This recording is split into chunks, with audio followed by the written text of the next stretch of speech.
মোগলিশপুর গ্রাম একটি সুন্দর এবং শান্তিপূর্ণ স্থান।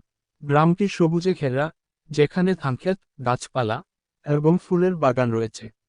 গ্রামের মাটির রাস্তা দিয়ে হাঁটলে সবুজ মাঠ এবং সর্ষে ফুলের ক্ষেত চোখে পড়ে। গ্রামের মানুষেরা বেশিরভাগই কৃষিকাজে নিযুক্ত। গ্রামটির চারপাশে নদী বা খাল থাকতে পারে, যা প্রাকৃতিক সৌন্দর্য আরও বাড়িয়ে তোলে। বর্ষাকালে নদী বা খালের পানি বেড়ে যায়, আর শীতে পানি কমে যায়। মোগলিশপুর গ্রামের মানুষজন তাদের ঐতিহ্যবাহী সংস্কৃতি এবং রীতিনীতি বজায় রেখে চলে। এখানে বিভিন্ন ধর্মীয় ও সামাজিক উৎসব পালিত হয়, যেমন পহেলা বৈশাখ, ঈদ ইত্যাদি। গ্রামে একটি বা একাধিক প্রাথমিক বিদ্যালয় এবং একটি উচ্চ বিদ্যালয় থাকতে পারে। এখানকার শিক্ষার্থীরা নিকটবর্তী শহরে গিয়ে উচ্চ শিক্ষা গ্রহণ করে। মোগলিশপুর গ্রামের অর্থনীতি মূলত কৃষির উপর নির্ভরশীল।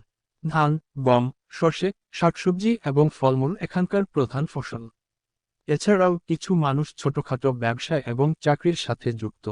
গ্রামের মানুষেরা সাধারণত সাদাসিধে এবং মেহনতি। তারা একে অপরের সাথে সৌহার্দ্যপূর্ণ সম্পর্ক বজায় রেখে চলে এবং পারস্পরিক সহায়তায় বিশ্বাসী। আপনার গ্রাম মোগলিশপুরের সুনির্দিষ্ট বর্ণনা দিতে হলে এর আরও কিছু নির্দিষ্ট বৈশিষ্ট্য এবং ঘটনা জানা প্রয়োজন। যদি আপনি কিছু নির্দিষ্ট তথ্য যোগ করেন, আমি আরও নির্দিষ্টভাবে বর্ণনা করতে পারব। ধন্যবাদ। সম্পূর্ণ ভিডিওটি দেখার জন্য সাবস্ক্রাইব ও লাইক শেয়ার করবেন। প্রতিদিন নতুন নতুন ভিডিও পাওয়ার জন্য। সবাই ভালো থাকবেন, সুস্থ থাকবেন। আল্লাহ হাফেজ।